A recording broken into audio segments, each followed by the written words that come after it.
Okay, we're going to get started here. Thank you all for being here. I'm Patty Cottle. I am the Diversity and Inclusion Manager for the city, and welcome to our November Lunch and Learn series. I just like to welcome people and take an opportunity to thank our team, specifically Anne, who is hiding in the back, for coordinating these lunch and learns. And welcome to November, and look forward to December and seeing next year. I'm going to turn it over to Frank Coronado, our training manager, to talk a little bit about the project that we're working on here. And also know that we are live streaming this, so just be aware of that. Thank you, Patty. No swearing. I promise I won't swear. I can't believe she even said that to me, you guys. So welcome everybody again for being here. Some of you probably want to know how I'm interested in this, right?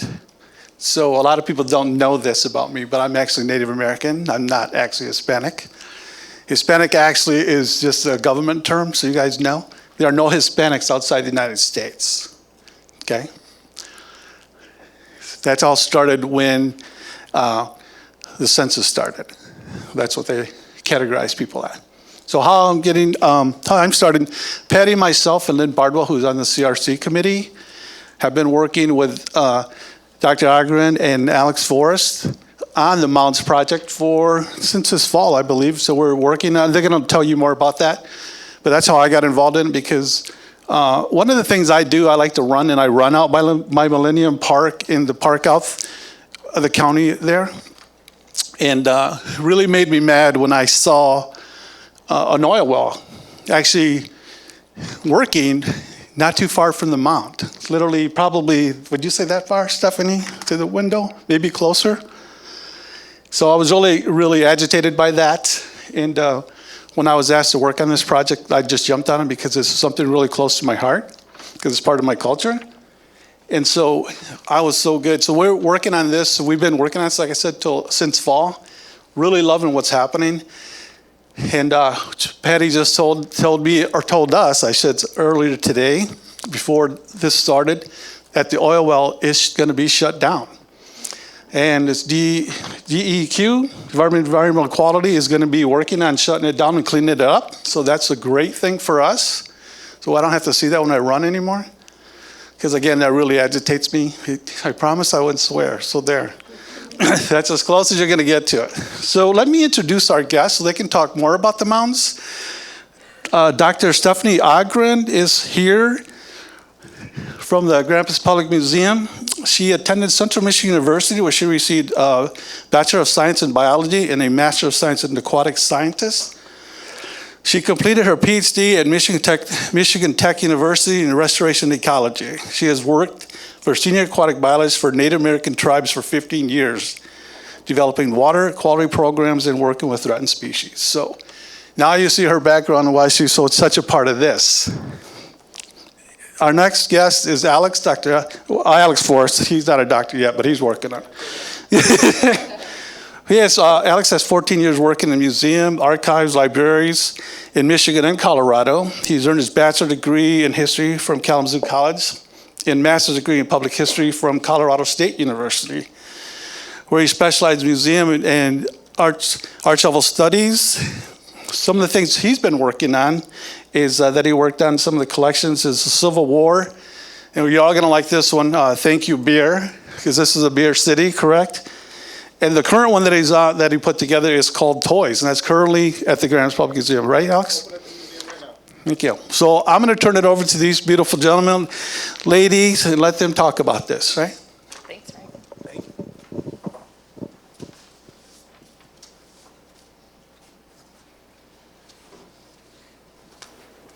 So, okay, I think as we get kind of queued up, we want this to be as casual as possible, which is hard with microphones and cameras, but as we have people in this room that have helped us through this process, so if things come up, and Frank or Patty, if you have things to add, please feel free, and then we're really looking forward to some discussion towards the end. Frank, thank you for the introduction. I feel like I need to kind of explain like why an aquatic biologist would be working on something like this. I was really excited to move. I grew up in Grand Rapids, and I was really excited to move back to Grand Rapids after being away for about 15 years. And the opportunity to work at the museum and translate science and culture and history to the public is really where my passion lies. So being able to talk about those scientific concepts or cultural concepts and share them with the public and have engagement and communication with the public is really why I was excited to move back and work with curators at the museum and do those types of things. And this project is exactly that. We've been working with the community at large. We've been working with different Native American groups and really trying to let the community drive what happens with the mounds. And so I think we'll start by telling you what the mounds are, where they are, and kind of the process we've been going through, and where we are today. All right, thanks, Stephanie. So my background, as Frank mentioned in the introduction, is as an historian, and so I believe it's important to have a little bit of that history and context. So that's kind of what I wanted to start with on this first slide about what are the mounds. The mounds today are a group of 11 burial mounds located near the Grand River south of town. Maybe quick show of hands, who in the room knows where the mounds are? Almost everybody. We got a few who don't. We'll show you a map in a minute. These mounds, they are burial mounds that were created about 2,000 years ago during what archaeologists call the Middle Woodland period by a group of people who archaeologists call the Hopewell. It's just the name of the archaeologist. And they're really quite significant today because they're the only mound group in the Grand River Valley that still survives intact. In the early 1800s, when Euro settlers first started coming to this area, there were a lot more mounds. And over the course of 200 years, almost all of them have been destroyed by a mixture of agriculture, urbanization, theft, all kind, just about anything that you can imagine, including the converse mounds, which were right along the banks of the Grand River, right sort of where Anabawan Park is today. The Norton Mounds, and you'll notice here specifically, if we've hit them all, this is the one place in the presentation where we refer to them as the Norton Mounds, because that is how they are currently listed on all the various local, state, and federal recognition lists is as the Norton Mounds. But one of the things that has come up with our consultation of this project is we want to get a new, better name for the mounds. Norton was a farmer in the late 1800s who owned the parcel of land where the mounds sat. And so they took his name and they've sort of kept that for 100 plus years. But finding a better, more appropriate name for the mounds is something that's definitely on our agenda going forward as we work consulting with the city, with tribes around the state, with all kinds of folks. So we're going to do our best in this interim period to just refer to them as the mounds. However, they are listed on the Michigan State Register of Historic Sites as a National Historic Landmark, the National Register of Historic Places, and a historic district as the Norton Mounds. I said I would show you where they're located if you don't already know. So here's a quick map of town. Basically, the mounds are sandwiched in a very sort of narrow strip of land right between I-196 and the Grand River. And it is no coincidence that those mounds are located so close to the river. We believe that the people who built them intentionally built them in the floodplain so that when that river flooded, those mounds would be covered with water, and when the waters receded, those would be one of the first things that would sort of show as the flood waters receded, and probably had some significance to those people. Mounds all over North America are built in floodplains. Here's a little closer view. You can see really how close they are to the highway. That's also, I don't know how to describe it, not a coincidence, I guess. The original plans for the I-196 highway was going to go right over the Norton Mounds. This is in the 1960s. When the interstate was being built, they would have been destroyed. They would have been bulldozed for the highway. And The story that I've heard, it was sort of thanks to a few last minute efforts on behalf of the city of Grand Rapids, the museum, and the Native American community that they were able to convince whoever builds interstate highways to put that little bend in the highway so that it goes around the mounds instead of right through them. Now, all is not well with that story necessarily, because what that meant is in the 1960s, although the mounds were saved, one of the first things that happened was that an excavation was done by the University of Michigan to dig up what was in those mounds. And the full disclosure is the Grand Rapids Public Museum has been part of that for essentially its entire history. The human remains and funerary objects that came out of those mounds were in the museum's collection for decades. Really until about 2009, which in order to comply with federal legislation, the Native American Graves Protection and Repatriation Act, all of the material that the Grand Rapids Public Museum had that came out of those mounds was repatriated, returned to a group of Michigan Native American tribes and reburied. Alex, sorry. Yep. Before you go off that Oh. slide, sorry. One of the things I'd note on here, the mounds are the little green circles, and there's 11 remaining mounds. And then there's little blue pluses in circles. Those are actually the oil wells that Frank was mentioning. And so you can see on the right side of that image that there is an oil well that was very close to the mounds.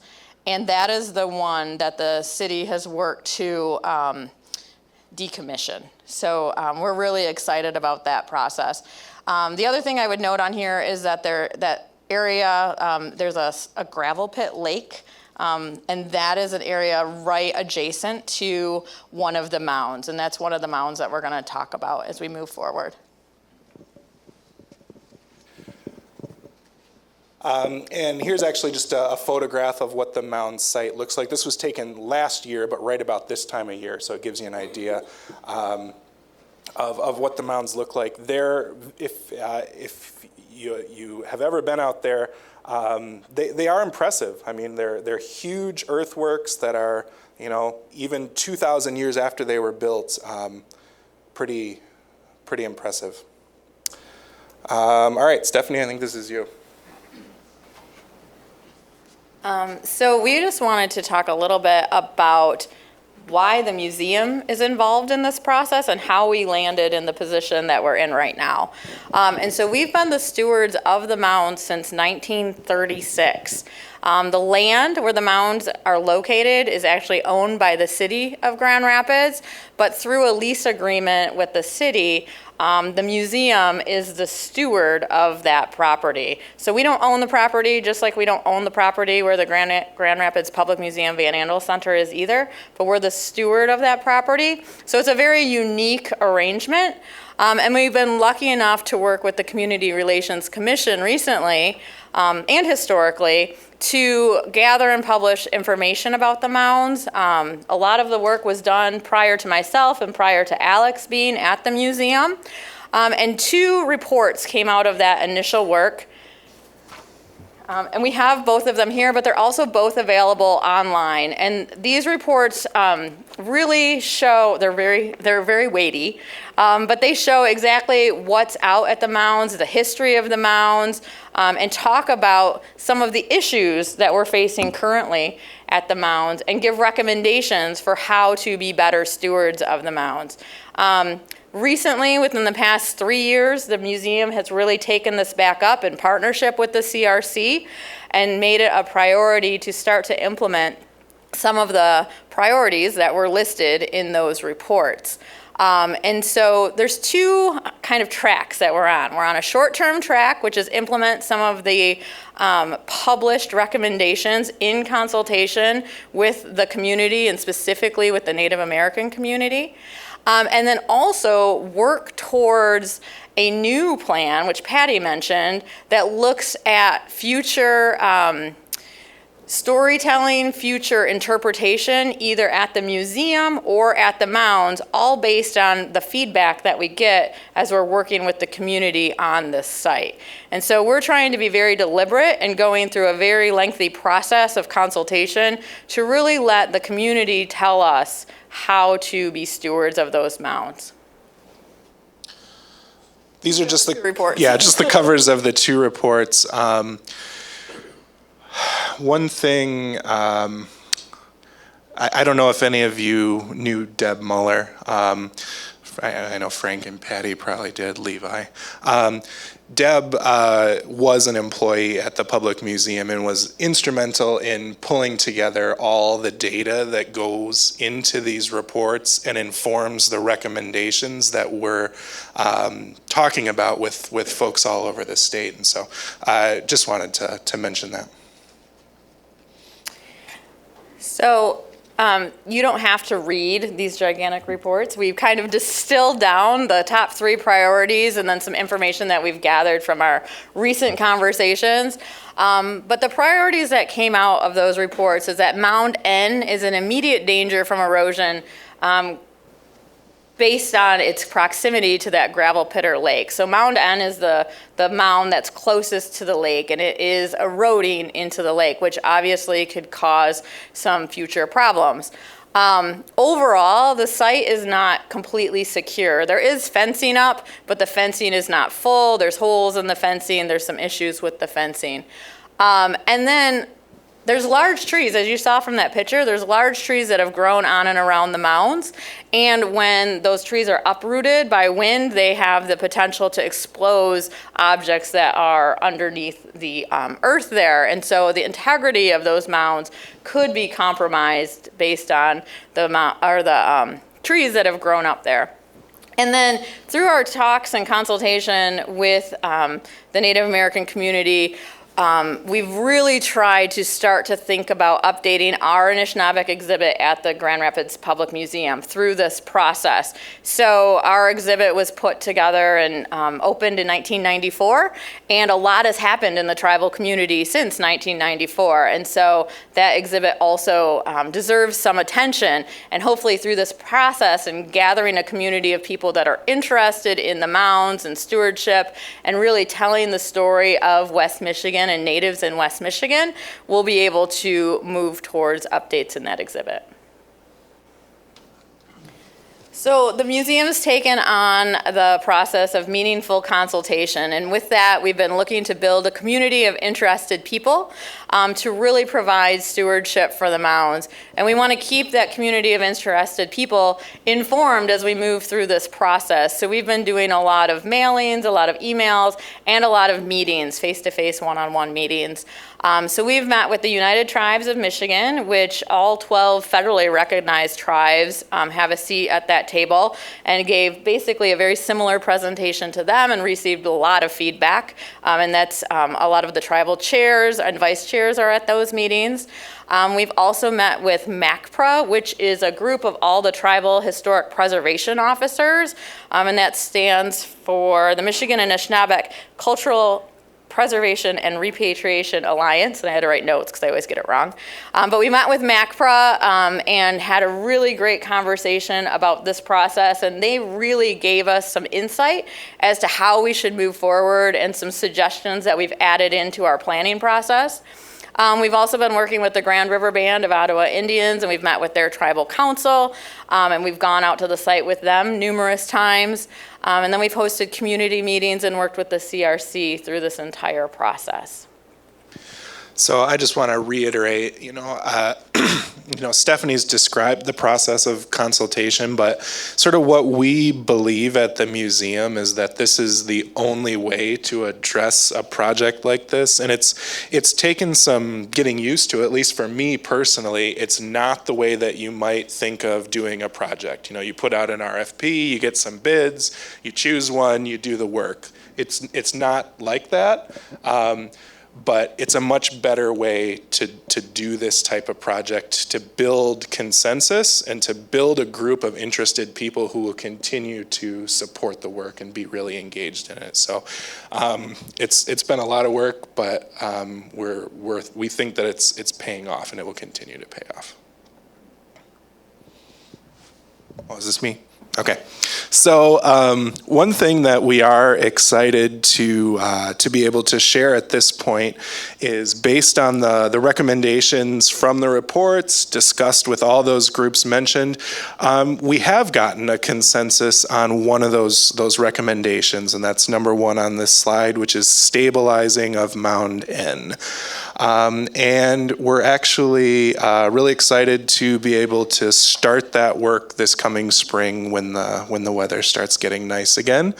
But some of those other recommendations still need more work. They still need more discussion to try and build a consensus and something that'll work for everybody. So securing the site, we've had totally opposite opinions on that, in that I think someone from the city said you need to build a fence all around that entire site because otherwise you're liable for anything that happens on the site. And we've had folks from MACPRA and different Native American tribes say there shouldn't be a fence. We should be able to go there whenever we want. And why would you build a fence around it? So we need to do more work on that one. Same thing with the invasive species and the trees and things that have grown up on the mounds. You talk with some folks and say, nature should take its course. As those trees blow over, things will erode. That's how it was meant to be. That's what you should let happen. There are other examples from different places around the country where all the vegetation is cut down, the mounds are covered with grass, and it's like an open field. And anything in between is still on the table. So that's all discussion that we need to continue having. But we are really excited. We think stabilizing Mound N is really important because of the immediate danger that's posed by the gravel pit lake that's on the adjacent property. The museum has funding in our budget to move forward with that in 2019. We've contracted with a group called Coronado and have what we think is a good plan to move forward with that, which includes, as you see on the slide, Native American elders visiting the site before any work begins, and then starting at the first of the year, potentially getting out there. Basically, the work is Stephanie can probably describe it better, but to build a berm to keep that mound from eroding into the gravel pit. And just to refresh your memory, Mound N is the one right here. This is the parcel line. So there's a different property owner right here that owns this gravel pit, but the mound is right on the edge of it. And actually this photo shows some erosion that's already happening where that mound meets the lake. Can you go back one? Yep, sorry. So one interesting piece, so this is the mound that is adjacent to that gravel pit lake. So this is in really low water. So in high water, a portion of this is underwater. And what the plan is with the Cardno group would be to build a berm out of different types of native vegetation to build that out a ways. And then one of the suggestions that we had from some of our community meetings was that the native community wants to be a part of that. And so we're working to have a native planting day where we can go out and plant native plants and assist in that process of stewardship of the mounds. And so starting to get more and more community buy-in and input and have the ability to go out and do something good for the mounds. We do have quite a few groups that go out to the mounds and do cleanup days. And so Grand River Band takes quite a few different groups out there for cleanup. Historically, that area has been a site where a lot of trash is just dumped. And so making sure that that doesn't happen and that it's cleaned up every spring is something that they've really taken the lead on. Grand Valley State University and some of their groups go out there as well. And what we've noticed is over the years, more and more people are interested in doing cleanups, and there's less and less trash out there. So that's really a good thing.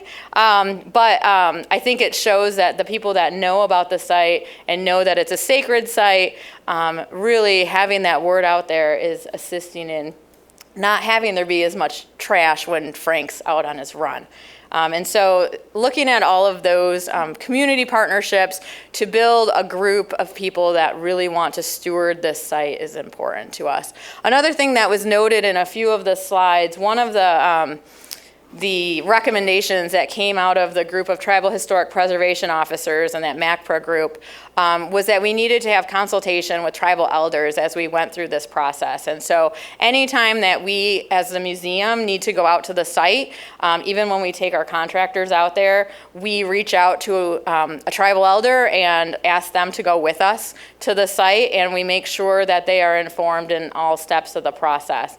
So we've started to grow our group of members and people that we just tell about what's happening as we go. We have a large mailing list, and people will just email us and say, hey, how's it going? I'm really interested, and can you give me an update? And we try to be as transparent as possible and make sure that we are keeping the community informed as we move forward.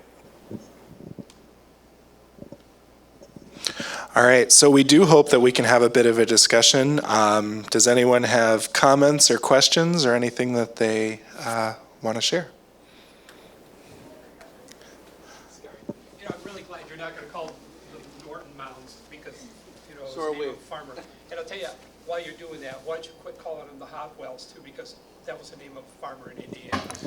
So they told me I'm supposed to repeat the question into the microphone so the people listening at home can hear. I see Ann's happy back there. So it was more of a comment that the gentleman said he appreciates the, oh, thanks, Pat. He's getting a new microphone.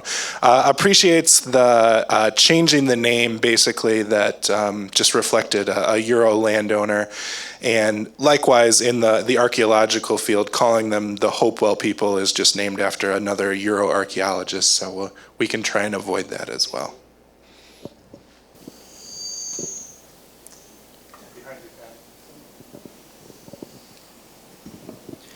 What did that area look like before the interstate was installed?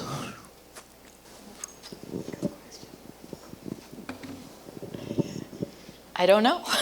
So thanks, Alex. I really don't have a good feel for that. We do know that there is some erosion directly from the interstate, and so one of our to-dos is to work with MDOT on what we can do about that erosion, because there is erosion from the highway going directly to that area. And so that is an area of concern and an area we're working on. Alex would have the old maps that you could look at. I mean, it depends on how far back you want to go, right? So probably from the 1850s, there have been Euro landowners farming there, and that's who Norton was. But if you go back before then, I mean, it's what, you know, the ecological terms, it's river bottoms or marsh. Yeah, it's just a river, it's a forested wetland area. And so it's in the floodplain of the river, and it is an area of extensive flooding in the spring. And that's natural, right? I mean, that area normally would have been flooded and has historically been flooded. But made probably, I don't know, worse, but different by the highway. It's really interesting. If you're standing here around the mounds, the highway looks like this giant wall. I mean, it's 60 feet high or something. The whatever, the thing that the highway is on.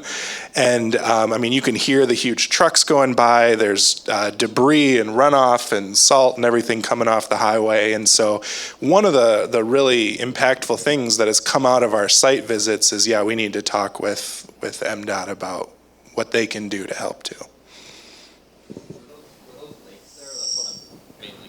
Oh, so this one little lake is not natural. That's a man-made gravel pit.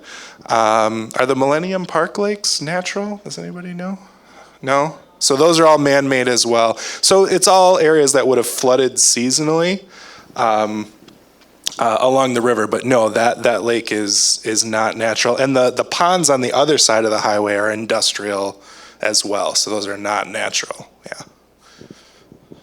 Is it all right to visit the mounds, or do we have to stay in the path that's out there? So it's a confusing one. The museum's official position right now, and since I'm on TV, I guess we should stick with that. The museum's official position is the mounds are being managed as a sacred burial ground and they are not open to the public. The museum occasionally gets requests to visit the mounds, and as Stephanie said, we take those on a case-by-case basis. We consult with local Native American elders, and sometimes we can accommodate them if we can go out with one of those tribal members. But they are not open to the public. I would add, so often we have tribal youth camps from around the state that want to come and see the mounds, as well as those cleanup days. And those are really the only instances right now where we have groups of people going out to the mounds. Stephanie, can you talk a little bit about some of the thoughts and ideas that have come from NAGPRO and some of the other organizations regarding specifically visitation? Yeah, so that's definitely an area of more discussion. And so we're kind of at the beginning of this process, and you'll notice MACPRA, as well as the Tribal Historic Preservation Officers, Grand River bands, have all indicated that everything that we should do should be in consultation with elders. And so that is the step that we're in right now. And I think there is a desire to ensure that that land is a sacred area and is preserved and available to tribal members that need to go out to that site. And so we want to make sure that we are doing that while also, ensuring safety. So we had an open oil well at that site, which is really not very safe because you could walk right up and into the building. You were trespassing, but you can do it. And so looking at safety and welfare, but also making sure that that site is available for Native Americans that need to go out to that site when they do, is something that we're working on. And how that's governed or how that happens is something we still have lots of work to do. I would just add that there are responses to that from around the country, from one end of the spectrum to the other. So you can go to a place like the Cahokia Mounds outside of St. Louis, which is a tourist attraction. There's a museum there. There's a visitor's center. There's a set of stairs. You can walk right up to the top of the big mound. Stephanie and I were just reading an article just this past week that came out of Minnesota. I think it's called Grand Mound in Minnesota, that the state administers a site, and they decided to essentially close it to the public in perpetuity, just manage it as a sacred site with no access. So there's, the two opposite ends of the spectrum and everything in between. I think the key is we need to figure out what's going to work for the people here. So I have a question. Excuse me. So I guess I'm a little concerned that if the site's fully open to the public, which I honestly think is a good idea, what about souvenir collectors? Are you looking into cameras and things like that? They're really not souvenir collectors, they're thieves. So are you looking into security in terms of cameras, I suppose, in the trees? So in the foreseeable future, I don't see the site being fully open to the public. Currently, it is closed to the public. And so before we got to that step, we would have to go through lots of consultation. And so just to do the stabilization has taken 3 years of consultation. And I think that speaks to a little bit about what Alex was talking about, and what the director of the museum has said is that this will happen when it's ready to happen, and we can't push it and we can't put it on our timeline. It needs to be on the timeline of the Native people of this community, and we really have to let them dictate when and how and if there should be access. So I don't feel like that's a decision the museum will make. It's a decision that the community needs to make. What Stephanie's talking about is, in the Native American culture, nothing happens unless the elders say so, okay? So that's exactly what she's talking about. So that's when they talk about the elders, we talk to the elders, because the first question I asked before I got involved, I asked Patty, is have we talked to the elders? Because if we haven't, I don't want anything to do with this, because I'm not going to get yelled at. And that's because of the respect that we have in our culture. And so I wouldn't do it unless the elders were consulted first. And that's why I'm involved now, because I definitely would not let that happen. Yes, I have a question for you. You said that in the 1960s the site was excavated.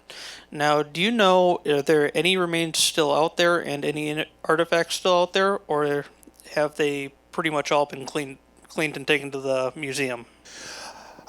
So it's a pretty complicated situation, much of which is spelled out in the 300-page report. But my basic understanding is that most of the human remains and funerary objects have been excavated from those mounds over the years. There was the formal University of Michigan excavation in the 1960s.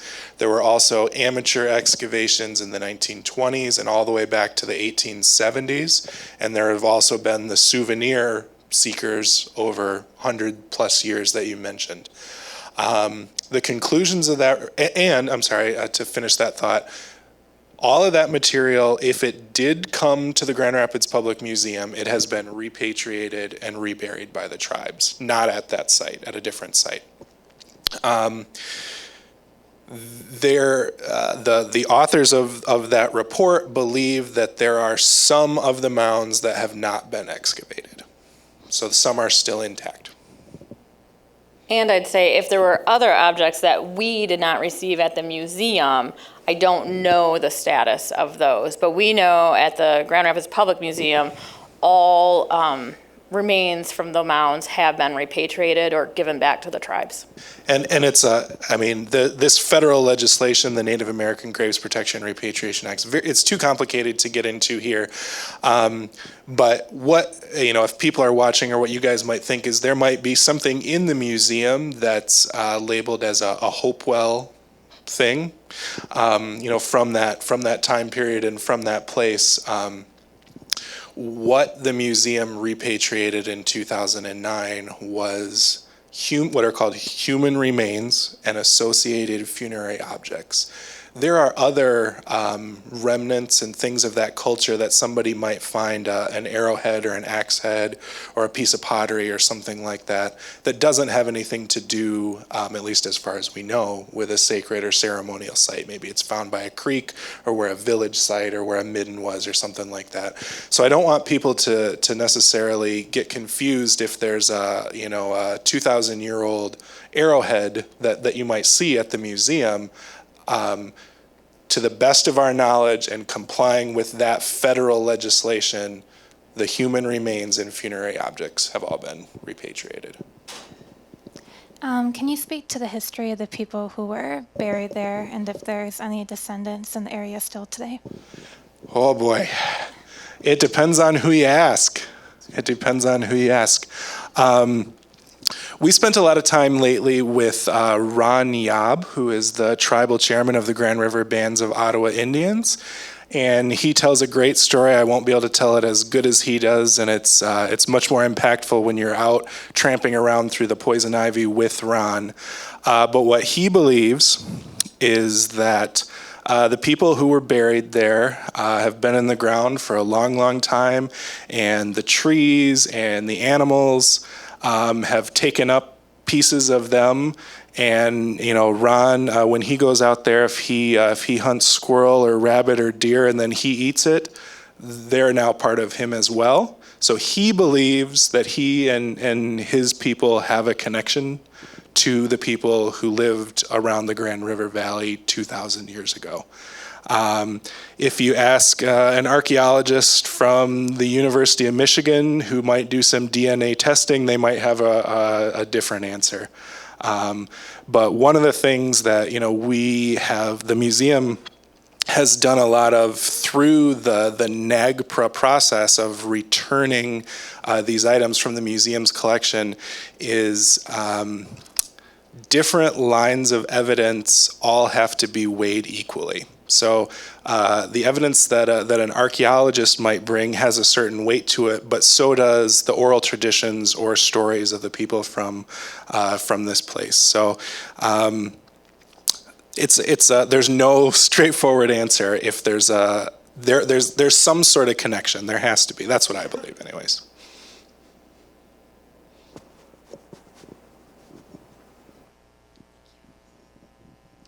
I was just wondering if you want to become a steward and volunteer, how would you go about doing that? Or how do you stay informed with regard to your progress on the project? Sure. So you can just leave us your name and address or email address, or just send me an email if I go the right way. All the way to the end. Oops, I went the wrong way. So you can just send me an email, and I'll put you on our mailing list, and then anytime we have an update, or we're going to do something new, or we're hosting a community meeting in conjunction with the CRC, we will reach out to that list and let you know what we're doing and keep you informed. Okay, thank you. Yeah, absolutely. Got a couple in the front, Patty. Squeal. Sorry. Can't get too close. I know. You said that the materials that were returned weren't put back at the mounds, so I'm just wondering how that decision was made. So the museum's responsibility is to comply with the federal law and go through the process to repatriate them. What happens after that's really none of our business.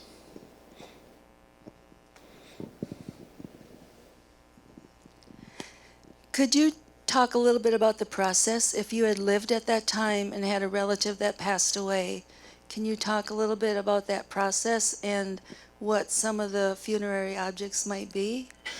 So neither Stephanie nor I is really an expert in that time period or those people. Once again, from talking with folks that we've talked with, people like Wes Andrews and Ron Yob, people who are part of the Native American community and have background in this time period. Once again, just my very basic understanding is that these were sacred ceremonial mounds for important people. It took the work of a lot of people to create a mound like this. They're very large earthen things that would have taken lots of people a long time to build, and so they obviously had some significance to those people.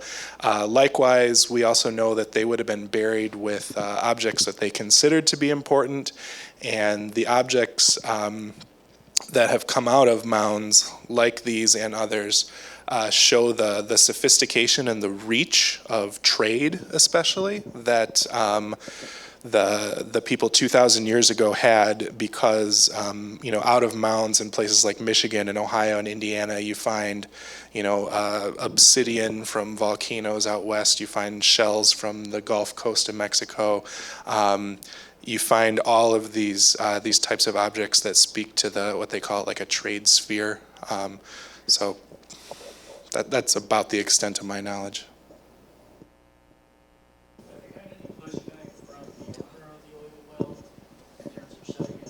Patty, you want to just take that one? I do. No, we have not. It's been a relative, and believe it or not, that was one that we were fixing for a fight. And it's been relatively easy and very amenable, so.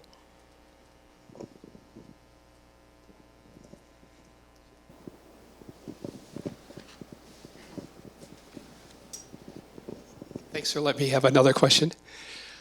We've been talking about mounds the whole time. How about any earthworks around? I know Kalamazoo has the gardens. And do you ever drive by the Fulton Street, or the Fulton Street Cemetery, and look at those little hills there and go, I wonder? Thanks. Yeah, it's certainly possible that these things, remnants of this 2,000-year-old culture are still all over our landscape. One of the groups that we visited the mounds this past year was, help me, the Soil Conservation Group? The Natural Resource Conservation Service. Natural Resource Conservation Service. We were actually approached by this group because they wanted to have a training for their members who work all over the state, all over the country, to be able to recognize these things when they're working on, private land or government land. And so that was an example of one of the times when we reached out to the elders. We worked with Ron, and with his blessing, brought this group of soil scientists, geologists out to the site and had Ron talk to them. But they actually got to see and walk around those earthworks so they can see what they look like, with the hopes that they can identify others. I think that's a really important piece of this, is having people understand and know what they're looking for.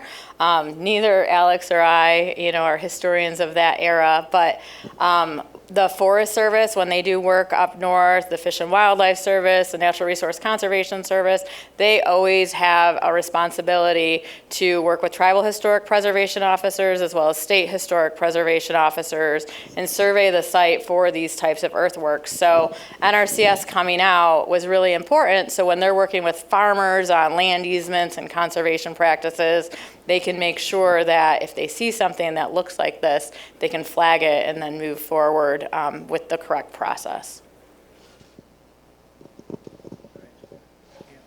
Anne. Do you have any idea how many mounds originally were at that site? I think it was 19. One of the things that this first report from 2004 does is sort of the culmination or the gathering up of all the research that's been done, which includes, looking at historical maps and things like that, trying to guess what was there before. And I think it was 19, of which 11 still remain. Probably the other ones were where the gravel pit is.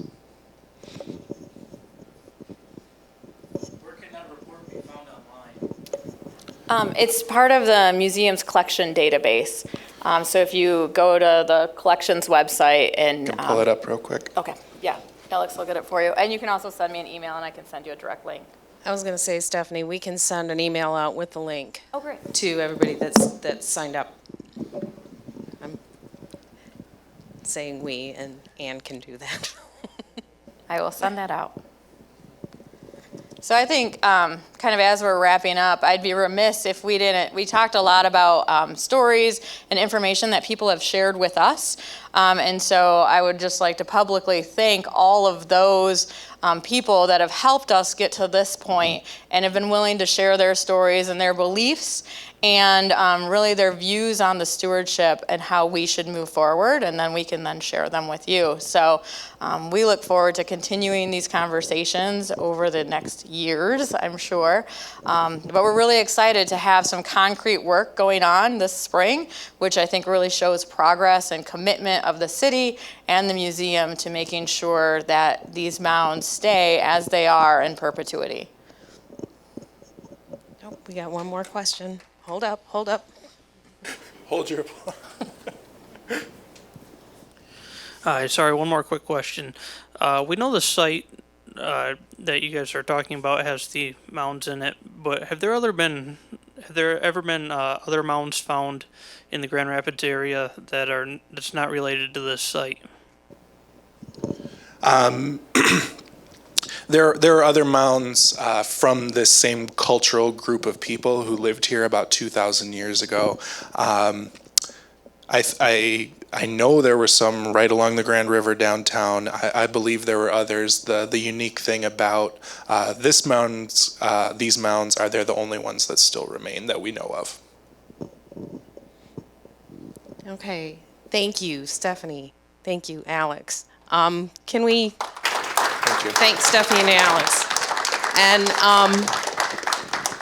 as someone who has been involved, I think, since the Deb Muller time period, I am so excited to see the movement that we have been able to get on this project with our Community Relations Commission, with the partnership with the museum, and with our Native communities. So thank you for being here. Thank you for everything that you guys have done. So with that, I'm going to throw it back to Frank. And if you got anything else you want to say? Thank you again for being here, wanting to be here, learning more about the Native American culture, wanting to be want to be stewards of this, so thank you so much for that. It's people don't realize that we're the only culture where we have to show our bloodlines, and we have to actually tell people that we're Native American, and we have to prove that to the federal government. Nobody else has to do that except for us. So think about that. Think about when you did an oil well next to one of the mounds, you would have a crisis. You would have everybody up in arms if somebody built something like that in a cemetery. Would you not? Think about that. But do you think it's okay to build it next to a Native American mound that's sacred to us? How does that work? So, but again, thank you. Just things to think about, but thank you for being here. If you have any other questions, you can talk to me about it. Also, Lynn Bardwell, who's part of the CRC, Grace Boda, who is part of it as well, who's actually Native American, works in the HR department as well. Or you can call these two beautiful people or send them emails, and they'll be more than happy to help you. Thank you.